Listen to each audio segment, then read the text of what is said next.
Anytime I'm reminded of the Thing is a win. Lightsaber on a spindle? I must still have Star Wars on the brain. I like that we know right from the beginning there will be a time jump. Don't get too comfortable in World War II with old Cappy.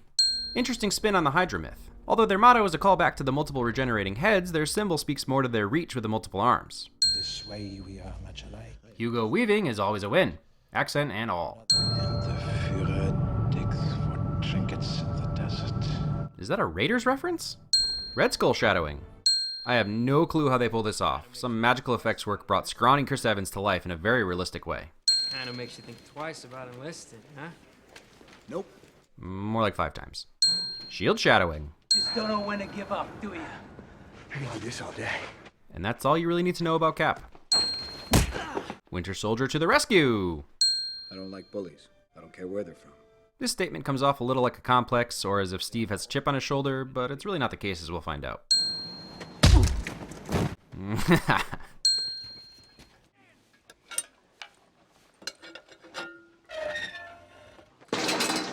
Work smarter, not harder.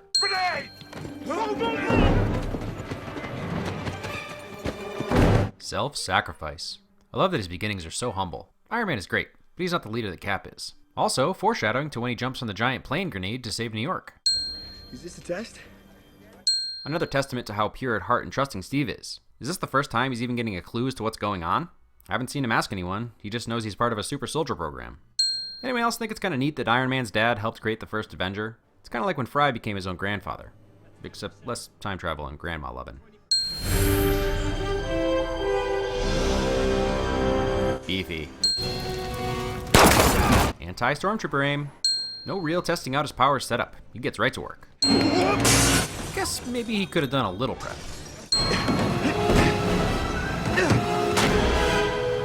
Yes, sir. More shield shadowing. And this time with a star inside a circle. Go get him! I can swim! Haha, take that, movie trope. Holy slick submersible, Batman. I mean, Capman? Captan? And Steve's reluctance to ever give up immediately pays off. Most people, even those given super soldier serums, wouldn't expect to be able to catch up to this powered sub underwater, nor would old Bullyface have even tried. But Rogers would have tried with or without the serum. And that's what makes him Captain America. Hail Hydra! What is it that organizations like this do to inspire such blind loyalty? I'm genuinely asking. Bond villains are often spies, so I guess the cyanide tooth makes sense for them. Don't want to give up national secrets. But Hydra starts out as a research division for the Nazis. Whatever, I guess it's a loyalty win. Let me show you. Oh, I see. Hail Hydra! Yep, I'd probably hail Hydra too after that demonstration. And I suppose you still aim to win this war through magic? Science, but I understand your confusion. This is one of the best parts about the MCU. There really isn't any magic. Scarlet Witch's mutations get close to the line, but everything is supposed to be able to be explained by aliens, mutations, or science. As for the origins for someone named Captain America, this one is about as believable as it gets. Being an entertainer/salesman is a perfect way to bring this cheesy, campy name to life. Punching Hitler is a win. I'd be a Nazi if I didn't win that, right? So are the Cap comic books just retellings of him selling bonds? Riveting. I understand you're America's new hope. If you had been paying attention, you'd have noticed that Disney was dropping hints that they were buying Lucasfilm in a little over a year. And I'm wearing tights.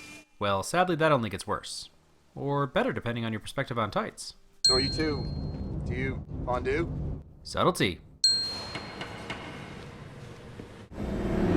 Thank goodness for dumb Hydra goons. Who are you supposed to be? Captain America. Don't ever accuse the MCU of taking itself too seriously. What, are we taking everybody? Says the Irish stereotype. You know what you're doing? Yeah. I've knocked that Adolf Hitler over 200 times. Optimism. America! America! Also, job fulfillment. Steve. Saving your friend. Also a little Winter Soldier foreshadowing. Man, Hydra gets all the coolest vehicles. First that submersible, and now this sweet helicopter from Howard Hughes' Nightmares.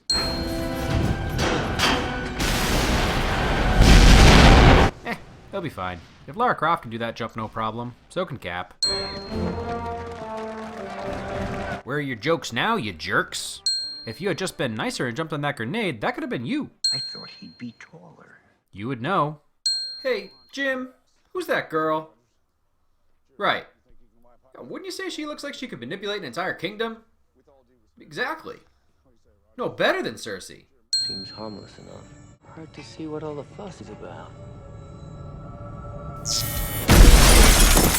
JK, LOL. Amazing how a few slight alterations turns the lame tights that look like they were knitted by Steve's grandma into this. I guess the slow-mo doesn't hurt either. A destroying Hydra weapons plants montage is the fastest way to...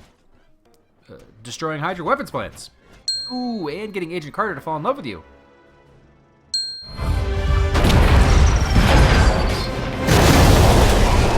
Yep. If I survive, I'm coming back as a villain. Create a protective system of regeneration and healing, which means, can't get drunk. One of the few drawbacks to being Captain America, but it keeps him ready to Boy Scout it up whenever needed. I'm not gonna stop till all of Hydra's dead or captured. Persistence.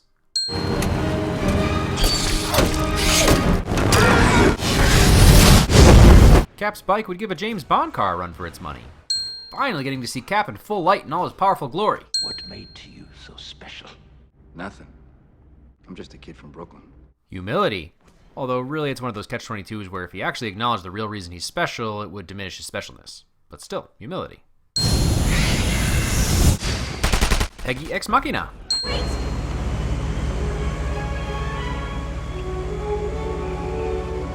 Go get him. For luck, cliche dodge. Also love. I'm not kissing you. Tommy Lee Jones doesn't even care. Exposition by bomber labels. Brutal. Yeah, get him, R2. Wait, I gotta give Agent Smith a win for not kung-fuing it up in this fight. We know he's got the moves. And the blue energy beam to space was born. Also, full circle on the Ark of the Covenant, huh? I'd hate to step on your... Self-sacrifice. Take us to the next grid point. But there's no trace of wreckage. Trying to find your friend. But man, Stark's devotion is making Cap 3 look all the sadder. I know this is a bit of a shameless plug for the next film, but who didn't get excited when they saw that? I know we're all jaded by the MCU at this point, but until I saw that line in theaters, I wasn't convinced Avengers was really happening. A year before Avengers came out, we got to see a leader born. And I won't say created, because the first act of this movie does a great job of showing us who Steve Rogers is, and how his abilities are only a tool that let him become the leader he was destined to be. And although you could say that Tony Stark was already a billionaire genius before he became Iron Man, and Bruce Banner was already a genius scientist, the suit and the green guy are what they really add to the Avengers. And while Cap couldn't contribute without his strength and speed, it's his leadership and the fact that he's a good man that make him valuable to the Avengers. And it's those unique qualities that this film showcases. I really appreciate the amount of time they spent with Steve before the serum. This film does a great job of blending breakneck action with solid story set against the alternate history World War II. And I give them so much credit for not just dumping Cap in present time with flashbacks to his first mission. They really made the period piece work. As always, Hugo Weaving impresses. And as German Red Skull, he really got to tug on his mustache. The character is a perfect anti-Cap, and I applaud their willingness to use Cap's main arch-nemesis right out of the gate. After Chris Evans flamed on all over Fan 4, I never would have thought that he could have pulled off the meekness, humility, and compassion that is Steve Rogers. But man, does he ever. He goes from being a joke, to leading the men he rescued, to pretty much single-handedly destroying Hydra. Well, until the future, obviously, but we'll get to that another time. Steve Rogers as a character is one of my favorite Avengers. He's full of one-liner wisdom nuggets like, Start running, they'll never let you stop. Poor Peggy was never long for the cinematic Marvel canon, but she proved that she was the second best thing to come out of this film by getting her own show.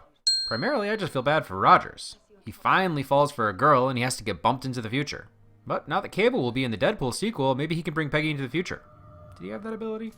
Although now we're talking about Fox again, who are so protective of their X-Men that the MCU's Quicksilver and Scarlet Witch have identity crises. Not that it matters. Cap would never put up with Deadpool's language. I assume he'd have to make an exception to his sentiment, I don't want to kill anyone. You got no idea.